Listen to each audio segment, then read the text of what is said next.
Cooker, ના કઢાઈ, ના oven. Hello friends, welcome to kitchen art. Friends, આજે આપણે તદ્દન નવી રીત સાથે લાદી પાઉં બનાવતા શીખીશું. શું ખરેખર યીસ્ટ વગર બજાર જેવા લાદી પાઉં બની શકે છે? તો ચાલો બધી ટ્રીક અને ટિપ્સ સાથે આજે આપણે જાણીશું કે યીસ્ટના ઉપયોગ કર્યા વગર પણ લાદી પાઉં આપણે ઘરે બનાવી શકીએ છીએ. તો ચાલો બધી ટ્રીક અને ટિપ્સ સાથે આજે આપણે ઘરે પાઉં બનાવતા શીખીશું. રેસીપી સારી લાગે તો લાઈક અને શેર કરજો. મારી ચેનલ ઉપર નવા હોય અને મારી ચેનલ હજુ સબસ્ક્રાઈબ ન કરેલ હોય તો સબસ્ક્રાઈબ કરી બાજુનું બેલ બટન દબાવવાનું ભૂલશો નહીં, જેથી કરીને તમને મારા નવા વિડીયોનું નોટિફિકેશન મળતું રહે. આ પાઉં બનાવવા માટે અહીંયા આપણે મેઝરમેન્ટ માટે 1 કપ સેટ કરી લેશું. તો મેં અહીંયા 2 કપ જેટલો મેંદો લીધેલો છે. આ પાઉંને તમે ઘઉંના લોટથી પણ બનાવી શકો છો. આ બધી વસ્તુ આપણે ચાળણીમાં રાખીને એડ કરશું, કારણ કે અહીંયા આપણે લોટને ચાળવાનો છે. હવે તેમાં આપણે 3 ચમચી જેટલો મિલ્ક પાવડર એડ કરશું અને 3 ચમચી જેટલી ખાંડ એડ કરશું. તો અહીંયા દરેલી ખાંડ છે, એટલે કે આપણે બુરું એડ કરેલી છે. હવે આ બધી વસ્તુને પહેલાં આપણે ચાળવાની છે. સ્વાદ મુજબ થોડુંક આપણે મીઠું પણ એડ કરી દઈશું અને બસ હવે તેને આપણે ચાળી લેશું. ફ્રેન્ડ્સ, આ પ્રોસેસ જો તમે 2 વખત કે 3 વખત કરશો તો પણ ચાલશે, કારણ કે તમે ચાળીને જો તમે બધી વસ્તુ લેશો તો તેમાં આ રીતના ગઠ્ઠા હશે તે આપણે દૂર કરી શકશું અને આપણો લોટ છે એ એકદમ સોફ્ટ બંધાશે. તો ફ્રેન્ડ્સ, હવે આપણે તેમાં 1 ચમચી જેટલો બેકિંગ પાવડર એડ કરશું અને અડધી ચમચી જેટલી બેકિંગ સોડા. બેકિંગ પાવડર કે બેકિંગ સોડા ન હોય તો તમે ઈનોનો પણ ઉપયોગ કરી શકો છો. તો તમારે 2 ચમચી જેટલો ઈનો એડ કરી દેવાનો.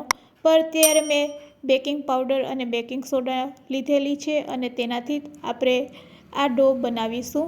તો ફ્રેન્ડ્સ, જ્યારે તમે બેકિંગ પાવડર અને બેકિંગ સોડા એડ કરો પછી તેને આ રીતે ફરીથી એક વખત સરસ રીતે આપણે મિક્સ કરી લેશું. તો ફ્રેન્ડ્સ, તો અહીં આપણે યીસ્ટનો ઉપયોગ કર્યા વગર જ આ રીતે લોટ બાંધીશું.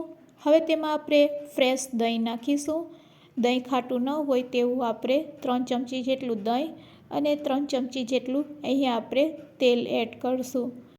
આ બંને વસ્તુ એડ કર્યા પછી તેને પણ આપણે લોટ સાથે પહેલાં મિક્સ કરી લેશું. લોટમાં મિક્સ કર્યા પછી હવે સારી રીતે બધી વસ્તુ મિક્સ થઈ જાય એટલે તેમાં આપણે હુંફાળું દૂધ એડ કરવાનું છે. અહીંયા દૂધને સહેજ ગરમ કરી અને પછી આપણે દૂધને આ મિશ્રણમાં આપણે એડ કરીશું. તો ફ્રેન્ડ્સ, આ રીતે દહીં અને તેલ એકદમ સરસ લોટ સાથે મિક્સ કર્યા પછી હવે આપણે દૂધ એડ કરવાનું છે. તો આપણે તે જ વાટકીના મેઝરમેન્ટથી અહીં આપણે દૂધ પણ એડ કરશું, એટલે દૂધનો ચોક્કસ માપ પણ આપણે ખ્યાલ આવે કે અહીં આપણે દૂધ કેટલું લેવાનું છે. તો આ રીતે આપણે થોડુંક થોડુંક દૂધ નાખતા જશું. અહીંયા આપણે રોટલી જેવો લોટ ન બંધાઈ જાય તેનું ખાસ ધ્યાન રાખવાનું છે.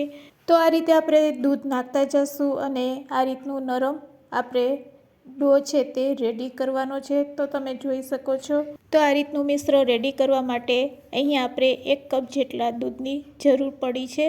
તો રોટલી જેવો લોટ નહીં, પણ આ રીતનો એકદમ નરમ હાથમાં ચોટે તેવો લોટ આપણે બાંધીને રેડી કરવાનો છે. અને આ રીતે તે રેડી થઈ જાય એટલે તેને આપણે 10 મિનિટ માટે રેસ્ટ આપીશું. 10 મિનિટ પછી આપણે તેને ચેક કરશું તો તે લોટ છે એ ફૂલી ગયો હશે. બસ હવે આપણે તેને એક પ્લેટમાં લઈ લેશું અને પ્લેટને આપણે થોડુંક તેલ નાખીને ગ્રીસ કરી લેશું. પછી રેડી કરેલા ડોને આપણે હાથેથી આ રીતે મસળી લેશું. આ રીતે આપણે સતત 3 મિનિટ માટે તેને મસળશું, જેથી કરીને લોટ છે એ એકદમ સ્મૂધ અને સ્પોન્ચી થશે અને તેના જ લીધે તેમાં જારી પણ પડશે. તો આ રીતે આપણે 3 મિનિટ માટે મસળી લેશું અને પછી સિલિન્ડર શેપ આપી દેશું. સિલિન્ડર શેપ આપ્યા પછી ચાકુની મદદથી તેને આપણે એક સરખા ટુકડામાં કટ કરી લેશું. તો અહીં આપણે ટોટલ 4 પાઉં બનાવવાના છે. તો આ રીતે 4 કટ લગાડ્યા પછી તેને સરસ પાઉંનો શેપ આપીશું. તો આ રીતે આપણે પાઉંનો શેપ આપવાનો છે, જેથી કરીને બધા પાઉં સરસ ફૂલશે અને એક સરસ શેપ આવશે. યીસ્ટ વગરના આ પાઉં સહેજ અલગ પડશે લાદી પાઉં કરતાં. આ પાઉંને તમે બ્રેડ રોલ્સ અથવા તો મિલ્ક બન કહી શકો છો. જે ચા સાથે ખૂબ જ ટેસ્ટી લાગે છે. તો બધા પાઉંને આપણે આ રીતે શેપ આપી દઈશું. આ રીતે શેપ આપવાથી પાઉં તમારા ફાટશે નહીં, અંદરથી જાળીદાર બનશે અને નરમ પણ બનશે. તો યીસ્ટ વગર પણ તમે આ રીતે લાદી પાઉં જેવા મિલ્ક બન બનાવી શકો છો, જે ચા સાથે ખાવામાં ખૂબ જ મજા પડે છે. તો આ રીતે આપણે પાઉંનો શેપ આપી દઈશું. તમે જોઈ શકો છો કઈ રીતે પાઉંનો શેપ આપવાનો છે. બસ તો આ રીતે આપણે બધા પાઉં રેડી કરી લેશું. તો આજે આપણે ના તો કુકર, ના તો ઓવન, ના તો કઢાઈ, આજે આપણે નવી રીત સાથે આ પાઉંને શેકવાના છે. તો અહીંયા આપણે ચાળણીનો ઉપયોગ કરીશું. ઘઉં ચાળવાની જે ચાળણી હોય છે તેમાં આપણે આ રીતે છીબાને સેટ કરી દઈશું અને રેડી કરેલા પાઉંને તેમાં આ રીતે આપણે સેટ કરી દઈશું. હવે સેટ કર્યા પછી તેને આપણે શેકવાના છે. તો અહીંયા આપણે મોટા તપેલાનો ઉપયોગ કરવાના છે. આ તપેલામાં આપણે મીઠું એડ કરવાના છે. મારું મીઠું છે એ યુઝ કરેલું છે, એટલે એનો કલર છે તે સહેજ બ્રાઉનિશ દેખાય છે. બસ તેના ઉપર આપણે આ રીતે સ્ટેન્ડ અને વાટકી સેટ કરી દઈશું અને પછી રેડી કરેલા બનને આપણે તેમાં આ રીતે સેટ કરી દઈશું. પાઉં ઉપરથી એકદમ સોફ્ટ બને, તેનો કલર ચેન્જ થાય તેના માટે આપણે દૂધ લગાડવાનું છે. તો અહીંયા આપણે દૂધ લગાડી દઈશું, જેથી કરીને ઉપરનું પડ છે તે પણ સોફ્ટ રહેશે. બસ છીબાથી ઢાંકીને લો ફ્લેમ ઉપર તેને 30થી 40 મિનિટ માટે આ રીતે રહેવા દેશું અને પછી તો 40 મિનિટ થઈ ગઈ છે. ચાલો તેને આપણે ચેક કરી લઈએ.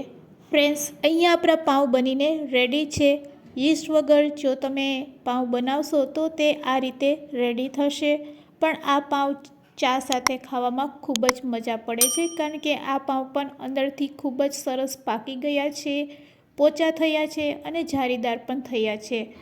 એકદમ બજારમાં મળે તેવા પાઉં બનાવવા હોય તો યીસ્ટ ફરજિયાત નાખવું પડે છે, તો જ એકદમ સોફ્ટ અને પોચા બનશે. પણ આ રીતે જો તમારે મિલ્ક બન બનાવવા હોય તો ચોક્કસથી બની શકશે અને તેને તમે ચા સાથે એન્જોય કરી શકો છો. ઉપર થોડુંક બટર લગાડીને તેને કપડેથી ઢાંકી દેશું, એટલે અંદરથી સરસ તે સોફ્ટ બની જશે. હવે આપણા પાઉં છે તે રેડી છે. ઠંડા થયા પછી પણ તે એટલા જ સોફ્ટ રહેશે. તો ચાલો હું તમને કટ કરીને પણ બતાવું છું કે આપણા પાઉં છે તે અંદરથી કેવા રેડી થયા છે. તો ફ્રેન્ડ્સ, ઇઝીલી ચાકુથી કટ થઈ જાય છે. પાઉંમાં જાળી પણ દેખાય છે અને આપણા પાઉં પણ પોચા છે. આ રીતે તમે દબાવશો તો તે પોતાની મૂળ સ્થિતિમાં ફરીથી આવી જાય છે. તો અહીં આપણા પાઉં પણ ખૂબ સરસ પોચા બન્યા છે. તો મિલ્ક બન આ રીતે તમે રેડી કરી શકો છો. લાદી પાઉં પણ બનાવેલા છે. તો ચાલો લાદી પાઉંને ચેક કરી લઈએ. તો ફ્રેન્ડ્સ, અહીંયા મેં યીસ્ટનો ઉપયોગ કરેલો છે, જેના લીધે એકદમ બજાર જેવા આ પાઉં બનીને રેડી થયા છે. તો ફ્રેન્ડ્સ, આજની શીખાડેલી ટિપ્સ તમને કેવી લાગી તે મને કમેન્ટ્સમાં જરૂરથી કહેજો અને યુઝફુલ લાગી હોય તો તમારા ફ્રેન્ડ્સ, મિત્ર અને ગ્રુપમાં શેર કરવાનું ભૂલશો નહીં. Thanks for watching. ફરી મળીશું એક નવી રેસિપી સાથે.